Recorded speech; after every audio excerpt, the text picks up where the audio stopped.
পানির দামে সীমান্তের ওপার থেকে দলে দলে বাংলাদেশে ঢুকছে ভারতীয় গরু।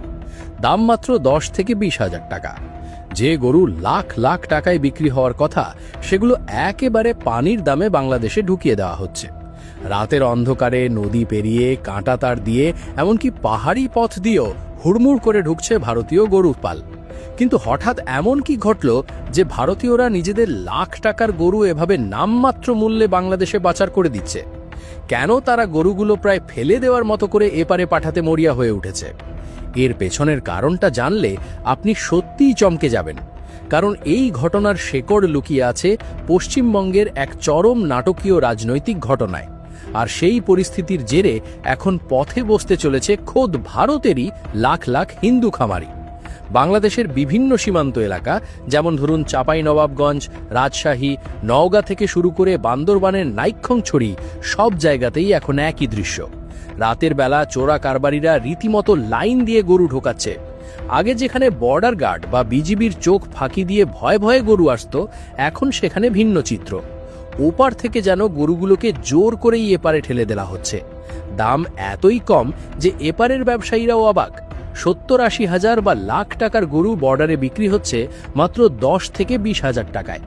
নদী দিয়ে ভাসিয়ে দেওয়া হচ্ছে, পাহাড়ি ঢাল বেয়ে নামিয়ে আনা হচ্ছে।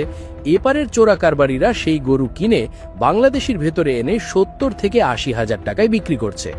কিন্তু এই অস্তা গরুর বন্যায় কপাল পুড়ছে বাংলাদেশের দেশীয় খামারিদের।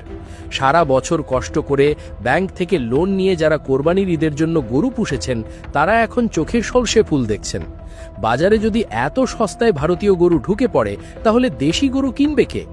বিজিবি হয়তো কিছু চালান আটকাচ্ছে, কিন্তু যে বিশাল ঢল নেমেছে তাতে সাধারণ খামারিরা আতঙ্কে দিন পার করছেন। এখানেই একটা বড় প্রশ্ন চলে আসে, ভারতের খামারিরা কি হঠাৎ করে পাগল হয়ে গেল? লাখ টাকার গরু কেন তারা এই পানির দামে বেচে দিচ্ছে? কেন তারা গরুগুলো নিজেদের কাছে না রেখে এপারে পার করে দিতে মরিয়া? এই প্রশ্নের উত্তর খুঁজতে হলে আমাদের একটু পশ্চিমবঙ্গের দিকে তাকাতে হবে, ঢুকতে হবে সেখানকার রাজনীতির ভেতর। পশ্চিমবঙ্গে এবার কোরবানির ঈদকে সামনে রেখে এক অদ্ভুত রাজনৈতিক গণ্ডগোল শুরু হয়েছে। রাজ্য সরকার এবং বিজেপি নেতাদের চাপে সেখানে গরু বিক্রি এবং কোরবানির ওপর চরম কড়কড়ি আরোপ করা হয়েছে। নতুন নিয়ম করা হয়েছে, 14 বছরের নিচে কোনো গরু কোরবানি করা যাবে না, আর করতে হলেও সেটা করতে হবে শুধুমাত্র সরকার নির্ধারিত কসাইখানায়।